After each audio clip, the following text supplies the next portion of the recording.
காதுகளுக்குள் கதையாகவும் மனதிற்குள் அந்த கதைக்கு உயிரையும் உருவத்தையும் கொடுக்க வந்திருக்கும் என் அன்பார்ந்த தமிழ் நெஞ்சங்களுக்கு வணக்கம்.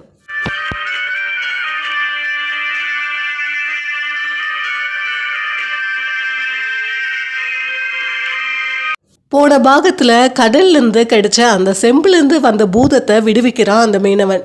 நன்றி கெட்ட அந்த பூதம் அந்த மீனவனை திரும்பவும் கொல்ல முயற்சிக்கவே புத்தி சாதுரியமான அந்த மீனவன் திரும்பவும் அந்த பூதத்தை அதோட வழியிலேயே போய் திரும்பவும் அந்த செம்புக்குள்ள அடைக்கிறான். தன்னை விட்டு விடும்படி கெஞ்சின அந்த பூதத்துக்கிட்ட யுனான் அரசை பத்தி கதை சொல்ல ஆரம்பிக்கிறான். இப்ப வாங்க நாமளும் அந்த யுனான் அரசோட கதையை பத்தி கேட்கலாம். முன்னொரு காலத்துல பணபலமும் அதிகார பலமும் வாய்ந்த யுனான் என்ற ஒரு அரசன் பாரசீக நாட்டை ஆண்டுட்டு வந்தான். என்னதான் பணபலமும் படைபலமும் அதிகார பலமும் இருந்தாலும் அவன் எதிர்பார்க்காத விதமா அவனை குஷ்ட நோய் தாக்க ஆரம்பிச்சது. நாட்டுல இருக்கிற அத்தனை வைத்தியர்களையும் கூப்பிட்டு அவன் வைத்தியம் பார்க்க ஆரம்பிச்சான். என்னதான் வைத்தியம் பார்த்தாலும் அவனை விட்டு அந்த குஷ்ட நோய் போகவே இல்லை.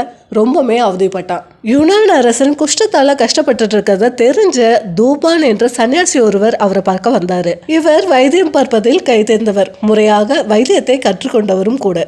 அரசன் கிட்ட வந்த அந்த தூபான் சன்னியாசியோ தன்னால உங்களோட நோயை குணப்படுத்த முடியும், அதாவது உள்ளுக்கும் மருந்து கொடுக்காம வெளியவும் பூசி விடாம உங்களோட நோயை என்னால குணப்படுத்த முடியும் அப்படின்னு சொல்றாரு. எத்தனையோ வைத்தியங்களை பார்த்து அவதிப்பட்டுட்டு வந்த அந்த மன்னனும் இப்படி ஒரு வைத்தியம் நமக்கு கிடைச்சா நல்லா இருக்கும்னு நினைச்சிட்டு அந்த சன்னியாசிக்கு சம்மதம் தெரிவிக்கிறாரு. அரசன் சன்னியாசிக்கு தேவையான அத்தனை மூலிகையும் ஏற்பாடு செஞ்சு தராரு. அவருக்கு தேவையான அத்தனை வசதிகளையும் அவர் செஞ்சு தராரு.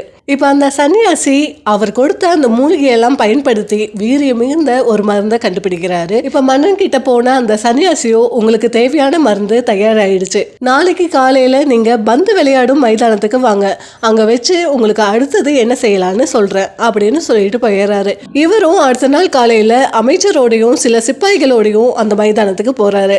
மூங்கில் மரத்துல ஆன ஒரு குச்சியில நிறைய துவாரங்கள் செஞ்சு வளைவு போல ஆக்கி அதுல அவர் தயாரித்த மூலிகை பொடியெல்லாம் நிரப்பி ஒரு பந்து முழுவதும் மூலிகை பொடிகளை நிரப்பி அந்த பந்தையும் அவர்கிட்ட கொடுத்து உங்களுக்கு வேர்வை வர அளவுக்கு நீங்க இந்த பந்தை அடிச்சு விளையாடணும் அப்படின்னு சொல்லி கொடுக்கிறாரு. யுனான் அரசனும் அவர் சொன்னபடியே அதே போல அந்த பந்தையும் குச்சியையும் வச்சு விளையாட ஆரம்பிக்கிறாரு. அந்த சன்னியாசி அதுல நிறைய துவாரங்கள் போட்டு வச்சிருந்ததால அவர் விளையாடும் போது அந்த துவாரங்கள் வழியா அந்த மூலிகை மருந்து அவர் மேல படுது. இவரும் வேர்வை வர அளவுக்கு நல்லா விளையாடுறாரு. அதை பார்த்த அந்த சன்னியாசி திரும்பவும் மாலையில வந்து ஒரு தடவை விளையாடுங்க அப்படின்னு சொல்லி அனுப்புறாரு. அரசனும் மாளிகைக்கு போயிடுறாரு. மாலை பொழுது வரைக்கும் நல்ல ஓய்வெடுத்த அரசன் திரும்பவும் மாலை பொழுதுல அந்த மைதானத்துக்கு போறாரு. அங்க திரும்பவும் அந்த சன்னியாசி அதே போல பந்தையும் குச்சியும் தராரு. அதை வச்சு விளையாட ஆரம்பிக்கிறாரு. நல்ல வேர்வையும் வருது. இனி இரவு நேரத்துல நல்லா தூங்கி எழுங்க அப்படின்னு சொல்லி அரசனை அனுப்பி வச்சுறாரு. அவரும் அந்த புறத்துல போய் நல்லா தூங்கி எழுந்திருக்கிறாரு. காலையில எழுந்து பார்க்கும்போது அவர் தோல்ல இருக்கிற அத்தனை வியாதியும் சரியாயிடுது. இதுல ரொம்ப சந்தோஷப்பட்டு அந்த அரசனும் அந்த வைத்தியரை தன் நண்பர் போல பாவிச்சு அவருக்கு வேண்டிய அத்தனை வசதிகளையும் செஞ்சு கொடுத்து தான் கூடயே வச்சுக்கிறாரு. இதை பார்த்துட்டே இருந்த அமைச்சர்கள்ல ஒரு அமைச்சருக்கு மட்டும் இந்த வைத்தியர் மேல பயங்கர பொறாம வருது. இவ்வளவு நாளா நம்ம இந்த அரசனோடைய தானே இருக்கோம், நமக்கு கிடைக்காத மரியாதை வந்த கொஞ்ச நாள்லயே இந்த வைத்தியனுக்கு கிடைச்சிச்சுன்னு நினைச்ச அந்த அமைச்சர் அந்த சன்னியாசி மேல பொறாமப்படுறான். நேரா அரசுகிட்டே போறான். அரசே, உங்களோட நல்ல குணத்தால யாரு எவர்னே தெரியாம யார வேணா நம்பிடுறீங்க. இங்க சன்னியாசியா வந்திருக்கவன் எதிரி நாட்டோட ஒற்றன்னு கேள்விப்பட்டேன். ஒரே நாள்ல உங்க நோயை குணப்படுத்த தெரிஞ்ச அவனுக்கு உங்களை ஒரே நாள்ல கொல்லவும் முடியும் அப்படின்னு சொல்றான் அந்த வினயமான அமைச்சர். இதை கேட்ட அரசனும் நீ பொறாமையில பேசுறேன்னு நினைக்கிறேன். நீ சொல்றது போல நான் அந்த சன்னியாசிய சந்தேகப்பட்டேன்னா கிளியை கொண்டுட்டு வருத்தப்பட்டானே ஒருத்தன், அவனை போல நான் ஆயிடுவேன். அந்த கிளி கதை உனக்கு தெரியாது, உனக்காக நான் அந்த கதையை வேணா சொல்றேன் அப்படின்னு அந்த கதையை சொல்ல ஆரம்பிக்கிறாரு. முன்னொரு காலத்துல மிகவும் வசதி வாய்ந்த ஒரு வணிகன் இருந்தான். அவனுக்கு மனைவியும் பேரழகு வாய்ந்தவள். அவளோட பேரழகு தான் அவனுக்கு பயத்தையும் தந்துச்சு. அதனால அந்த மனைவியை சந்தேகப்பட்டுட்டே இருந்தான். அவனோட மனைவியை ரொம்ப கட்டுக்காவலோட வச்சிருந்தான். ஒரு நாள் அவன் வியாபார விஷயமா வெளியூர் போற மாதிரி ஒரு நிலைமை வந்துச்சு. இவ்வளவு அழகான மனைவியை தனியா விட்டுட்டு போறதுக்கு பயமும் வந்துச்சு. கட்டுக்காவலுக்காக வேலையாட்களை நியமிச்சுட்டு போனா அவங்க எங்க நம்மளை ஏமாத்திடுவாங்களோன்னு ஒரு சந்தேகமும் வந்துச்சு. அதனால கடைவீதியில அழகா பேசக்கூடிய கிளியோன்னு ஒருத்தன் வித்துட்டு இருந்தான். அதை பார்த்த நிமிஷத்துலேயே அந்த கிளியை அதிக விலை கொடுத்து அந்த வியாபாரி வாங்கினான். அந்த கிளியை வீட்டுக்கு எடுத்துட்டு வந்த அவன் தான் வெளியே போகும்போது என்னென்ன நடக்குதோ அதையெல்லாம் என்கிட்ட சொல்லணும்னு சொல்லிட்டு அவன் வியாபாரம் செய்ய வெளியூர் போயிட்டான். 2 நாளில் வியாபாரத்தை முடிச்சுட்டு வீட்டுக்கு வரான். பழமும் பாலும் அந்த கிளிக்கு கொடுத்து இங்கே என்ன நடந்துச்சு அப்படின்னு கேட்குறான். அந்த கிளி சொல்லுது, ஆமாம், ஒருத்தன் உன் வீட்டுக்கு வந்துட்டு போகிறான் அப்படின்னு சொல்லுச்சு. இதை கேட்ட அவன் தன்னோட மனைவியை நைய புடைக்கிறான். அழுதுகிட்டே இருந்த தன்னோட தோழிகளில் யாராவது ஒருத்தர் தான் இவர்கிட்ட சொல்லி கொடுத்துருக்கணும் அப்படின்னு சந்தேகப்படுறா. தன்னோட தோழிகளில் ஒவ்வொருத்தராக கூப்பிட்டு விசாரிக்கிறா. யாருமே நாங்கள் சொல்லலை அப்படின்னு சொல்கிறாங்க. அதில் ஒரு தோழி மட்டும் இதை சொல்லி கொடுத்தது உங்கள் வீட்டில் வளர்க்குற கிளி தான்.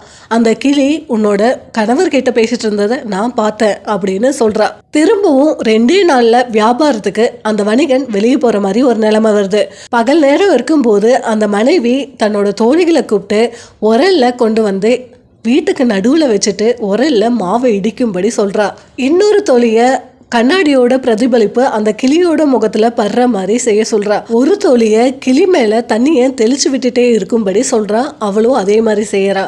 கிளிக்கு அந்த உரல்ல இடிக்கிறது இடி மாதிரியும் கண்ணாடியோட பிரதிபலிப்பு மின்னல் மாதிரியும் அது மேலே படுற தண்ணி மழை வர்றதை போலவும் அதுக்கு ஒரு மாயை உருவாகுது. அடுத்த நாள் காலையில் தன்னோட வியாபாரத்தையெல்லாம் முடிச்சுட்டு வீட்டுக்கு வந்து சேர்றான் அந்த வணிகன். அந்த கிளிகிட்ட என்ன நடந்தது அப்படின்னு கேட்குறான்.